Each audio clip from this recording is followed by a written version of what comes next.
Hi everyone, I'm Michael Short. This is Let's Go Outdoors. Let's go outdoors where the waters run clear and cold. Mother Nature's world is better than gold. So much to see, so much to do. Let's go outdoors, me and you. Let's Go Outdoors with Michael Short. Supported by the Alberta Conservation Association. Hi everyone, welcome to Let's Go Outdoors. I'm Michael Short. And I'm Elma Mehmedbegovic. Coming up, fly fishing in the fall. You may have to wear an extra layer, but so do the fish as they fatten up for winter. Look at the size of that thing! Oh my goodness. We will take a trip just west of Edmonton to follow a trapper as he helps control a population of muskrats. Stick it in that hole, about like that. Any muskrat swimming along this ice will see this carrot under here. Hopefully we'll have a rat there tomorrow when we check it. We look at trapping from a historical perspective as we head up to one of the first trading posts established in the province. Trappers are also involved in a research project helping biologists with a study involving wolverines. We are off to cover the Alberta Provincial Archery Championships, where archers of all abilities can prove they can hit the mark. Nobody likes getting skunked when it comes to fishing, but that's exactly what happened to Phil Rowley and I when we went fly fishing in the spring at Wabamun Lake west of Edmonton. So Phil and I decided to return in the fall to try to shake the monkey off our back. This time of the year, I expect them to be shallow because they got to start feeding. Phil is taking us across Lake Wabamun to one of his favorite spots for pike. Using my GPS here, marked a few secret spots. It's a chilly +2 Celsius on this October morning. Typically, fall fly fishing can be slow in the morning and start to pick up around noon as the day heats up and the fish become more active. I hope that's the case because we're having a slow start. Meanwhile, Bob Vanderwater on the camera boat gets a lucky snag. Oh, yeah, I got right by the ass. Camera boat outperforms fishing boat, 1-0. Oh, it's a contest, is it? It's not how you start, it's how you finish. There we go. Little Wabamun pike. Hey, Phil, are you looking for one of these things? Going on the cutting room floor, buddy. It's warming up. Hopefully that will change our luck. We have a fish. That was what I expected, a typical fall take using a slow strip pause. Yeah, it's a good pike. Good pike. Oh, that's a nice pike. We'll take 20 of those, eh, Michael? Absolutely. A little more, he's in. He's got him. Oh, he's got a little bit of weight. The Wabamun curse is finally over. Congratulations. We're just gonna trim those off with our side cutters. There's a beautiful Wabamun pike. You don't want to stick your fingers in there. Many the final resting place of a perch, whitefish, whatever they can get a hold of. They're great predators. Beautiful coloration. And believe it or not, in Wabamun, that's a small one. It's time to feed so they can get through the ravages of winter. All right, so far I'm the only one without a fish. Not wanting to be outfished, I'm now insisting that he use the same fly that he caught the last one on. We'll change Michael up to one of these. Again, it's called a Highlander. And then the last thing we have to do, it's Alberta, we have to crush our barbs. Suddenly, out of nowhere, the Highlander works its magic. Okay, he's going under. Go follow him around, Mike. Don't let him go around the anchor. Don't let him go around the anchor. That's right, follow him around. Perfect, well done. Holy smokes, sorry. Holy moly, that's why you come to Wob. Look at the size of that thing. Oh my goodness. Finger extenders. That is a tank. He's all of 15, if not more. Nose first, that's right, perfect. Wow, this is certainly one of my all-time best fishing moments. Look at her. That is just amazing. That is one fat, healthy pike. She's so heavy, it's not easy holding her up for the photo. Smile like you're having fun. Wabamun is a catch and release lake which improves everyone's chances of landing a whopper. Can you believe that? We're 35, 40 minutes from downtown Edmonton, and people fly away to remote destinations to get a fish like that. Unbelievable. That's why you come to places like Wabamun, huge pike, and on a fly rod to boot. It's about fishing and not catching. But guys that don't catch fish that big say those things. Well done, Michael. Fall fly fishing. You gotta try this. Still shaking. Fantastic. The sight of a trapper on the Alberta landscape 100 years ago was certainly not uncommon. While there may be fewer trappers today, the role they play may be more important than in the past. AJ Kolbeck is just barely into his 20s, yet trapping has played a big part of his life. He's managed his own trap line since his mid-teens. Trapping is just something that gets in your blood. My grandpa, he used to trap in all this area around here. I used to go out with him every now and again, and I'd go to his barn there, and he'd always have a coyote or a beaver. So I had exposure to that. And then my dad, he's been hunting for a long time, and I used to listen to stories of his hunting and his trapping buddies and all the stories and adventures and stuff they went through. On this day, AJ has brought me just west of Stony Plain to this small lake that is home to the muskrat. Thank you, sir. And apparently, there are a lot of muskrat in this area. Through regulated trapping, we can keep, rather than the populations spiking and crashing and spiking and crashing, we can keep it more of a level pace and keep more of a stable population. Muskrats are a really good example of that. When they get overpopulated, they get a disease called tularemia, and it'll wipe out your entire muskrat population for a few years. As soon as a muskrat gets caught, right, like this, he comes off and he'll be hanging right underneath there. So you'll have, for example, if I wasn't trapping this lake, right now there's muskrats everywhere. But a few years from now, or even next year, if there's nobody in here, the muskrats get too populated, right, they'll get that disease and it'll wipe through, and there won't be any muskrats in this lake for probably 3 years. Then they'll start to come back, and eventually there'll be lots again, and then it'll crash. Indeed, the responsible management of Alberta's fur-bearing animals falls onto the shoulders of the Alberta Trappers Association.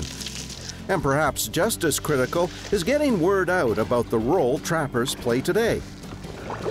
The Trappers Association with Trapper Education, we do all kinds of stuff. Like I go to school quite often, grade 4 or 5, when they're starting to learn about that fur kind of trade era. It's really good to have somebody who actually is still actively involved in the trapping industry. It's perhaps the method of trapping that raises many questions in connection with the trapping industry. But AJ is quick to point out much has changed on that front. You put this right in the entrance where the muskrats are going. Right. They swim in here. We've got this little kind of gate that closes. Right.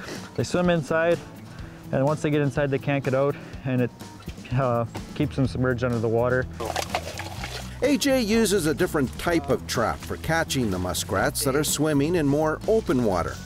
What happens is the muskrat will come out, see this carrot, grab it. This trap here will actually close, and hopefully we'll have a muskrat waiting for us when we check it tomorrow. It's important to remember that every trap that is used in the field must be tested and approved. And even if you are trapping on your own property, you must still take a trapping course. As we continued our trip around the lake, we came across the telltale sign of another member of the rodent family hard at work. So AJ, to coin the phrase, busy as beavers, that is, look at this. This is quite amazing. Oh yeah, when you get a good population of beavers in there, they don't waste a lot of time. And this isn't even that much. I've seen places where it's 10 times the amount of trees down as this place here. I mean, these are fairly substantive trees that they've brought down, but they're stripping off the bark. Yeah, they'll eat the bark off, and that's when you go to the beaver house, you see all them really nice white cleaned off sticks, they can clean it off just like eating corn off the cob. In some cases, when you find a big beaver house like this, you can also find muskrats, but not today.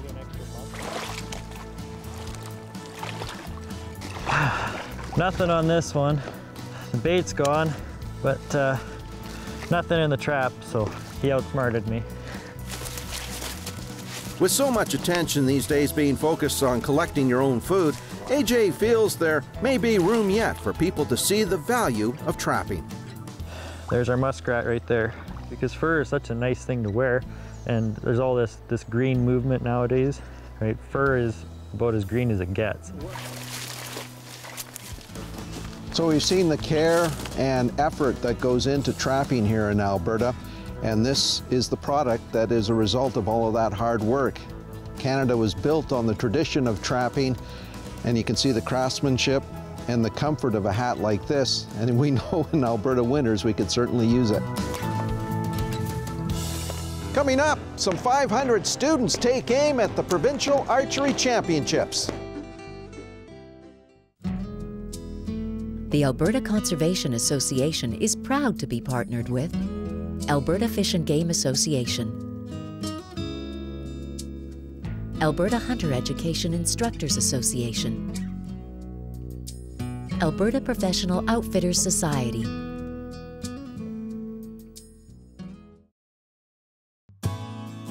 Time now for a look at our outdoor community calendar.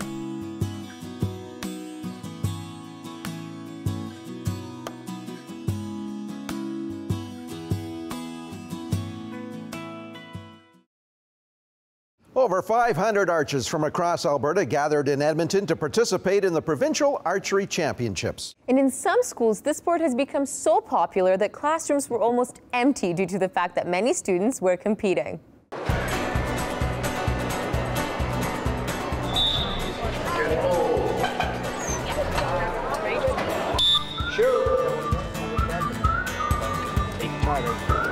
From grade 4 to high school seniors, these archers are representing 19 schools from across Alberta, which really speaks to the accessibility of the sport. Biggest benefits by far, anyone can shoot. We have shooters that don't make it on other teams.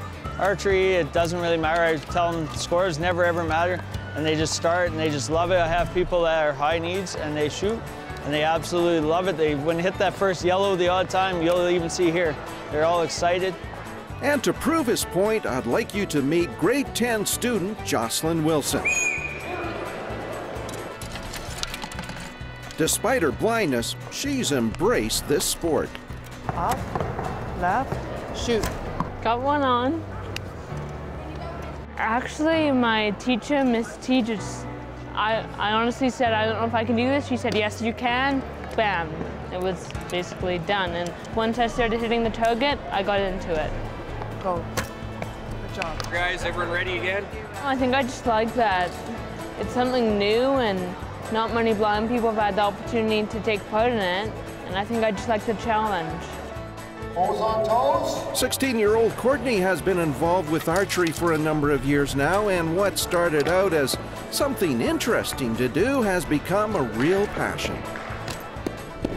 In grade 7, I honestly had no idea what archery was. Someone said bow and arrow, and I was like, oh, I don't think I'd be interested. And then started practicing, and once you start doing good, you actually really enjoy it, and then it gets kind of competitive. I just go home and I shoot alone, and it just feels good to get out and do something, get your mind off things.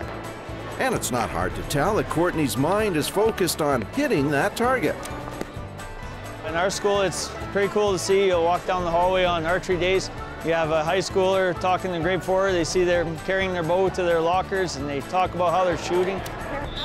Moving forward, organizers of this event hope to grow it by hosting a national championship within the next couple of years. All right.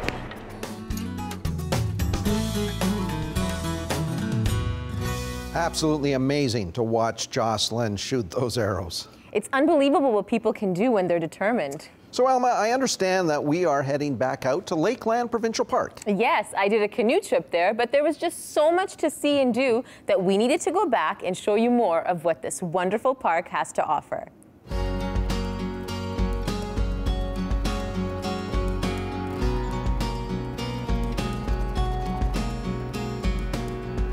After our canoe trip into a small island where we had set up camp, I was met by a couple of the park's conservation officers who allowed me to tag along as they did a patrol.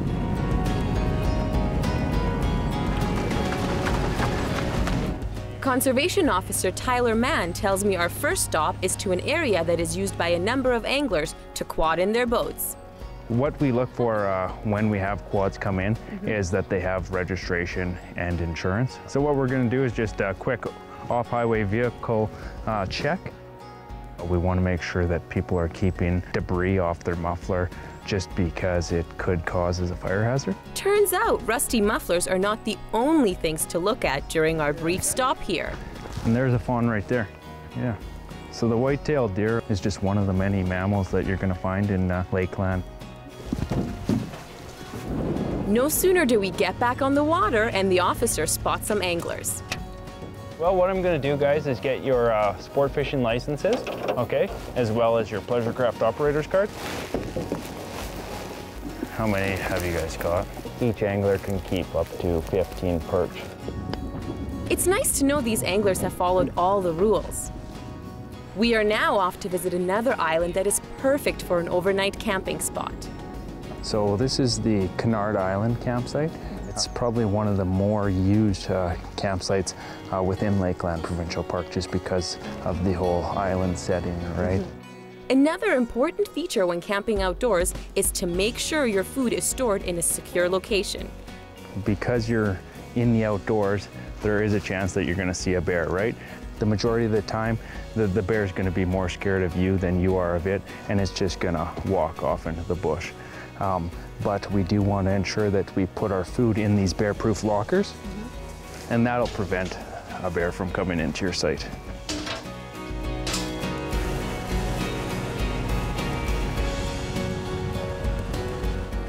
Well, it's been a busy evening out on the water, and it's time to make our way back to camp.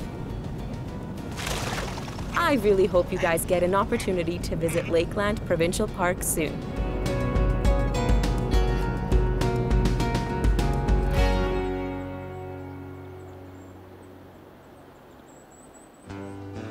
Coming up, while they're not wearing lab coats, Alberta trappers play an important role in a research project. And you can see actual claw marks. The Alberta Conservation Association is proud to be partnered with Alberta Trappers Association, Nature Alberta, Wild Sheep Foundation Alberta,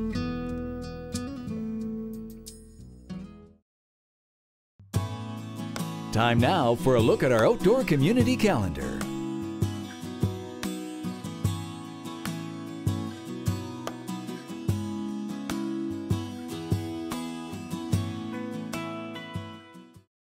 With the help of the Alberta Trappers Association, we're gaining new insight into the life of an animal that we do not see very often, Michael. You know, we're talking about the Wolverine, and trappers are being used to provide support in an Alberta-wide research project.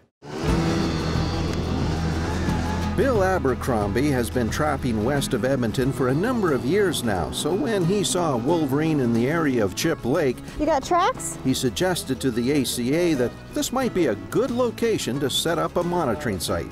So my hope was that she would be back in this area looking for a mate because it was a young female. Yeah, this is a beautiful lynx track. The Alberta trapping community as a whole has rallied behind this project, lending their expertise to the Alberta Conservation Association with this wolverine study. So how fresh do you think this track is, Bill? Last night, the bottom is solid, and then for about ½ an inch up, and then it's just fluff after that. So the trappers are, you know, this is a citizen science initiative. In large part, we are offering a very small kind of cost recovery for the trappers, but in large part, you know, their time is free, so they're really operating as a volunteer. A recent grant from the Shell Fueling for Change program provided some much needed financial support to the project and will help with some cost recovery. It looks like our snow shield's working. On this particular day, Bill was kept busy deciphering a number of tracks behind one of the monitoring stations. I guess that lynx wasn't hungry. He's got plenty of rabbits to eat. And it's a good sized lynx. You know, the foot's about that big. So this is probably an adult male, at least 3 or 4 years old, and he came in here, but he would not go in there, and I'm guessing whatever was eating on that beaver probably spooked the lynx a little bit. Boy, lots of snow this year, Bill. And speaking of being spooked, the trappers take extra precautions when moving into a bait stand, not knowing what kind of animal may be hanging around.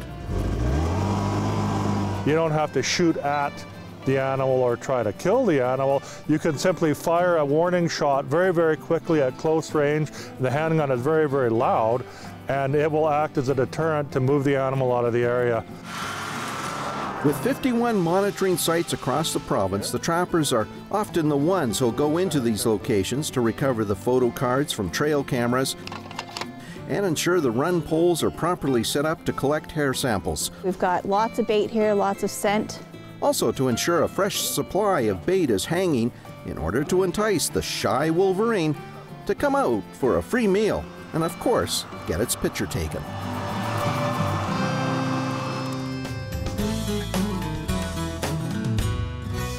Pigeon Lake Provincial Park can be a great location for some ice fishing action. That's where we join Brad Fenson, who has some thoughts on the right ice fishing lure.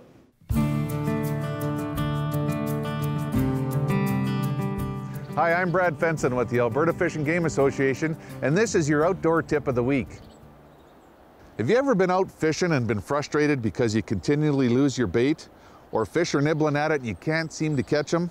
We're going to talk about a little technique today that's going to help you not only keep your bait on your hook, but catch more of those fish that are finicky and always nibbling at your bait.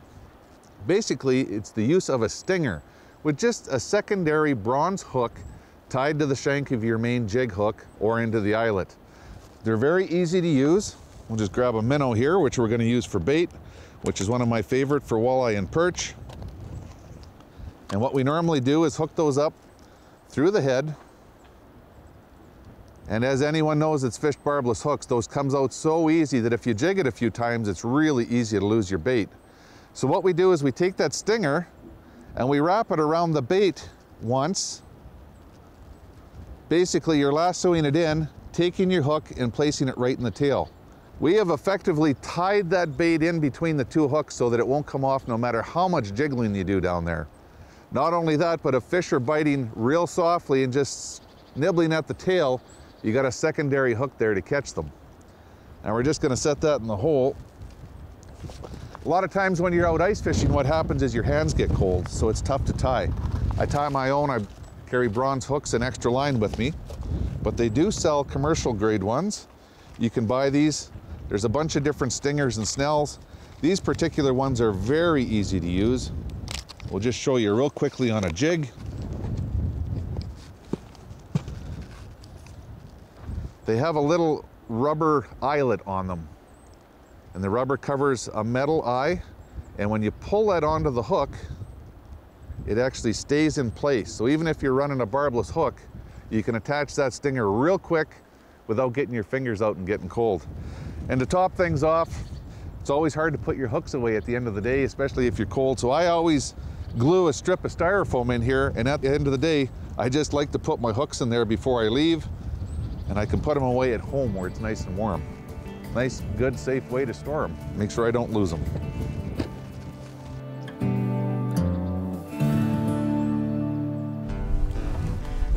Coming up, at one time there were over 300 fur trading posts in Alberta. We will join some archaeologists who are digging up one of the oldest posts to be found in our province.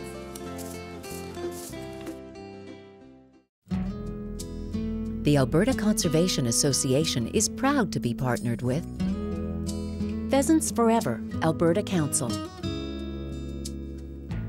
Treaty 8 First Nations of Alberta, Trout Unlimited Canada.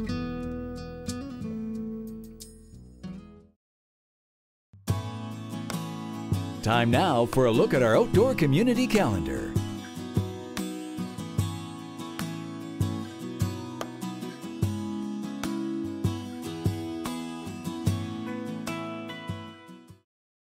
So Alma, did you know that next to fishing, trapping is one of the oldest natural resource industries in Canada?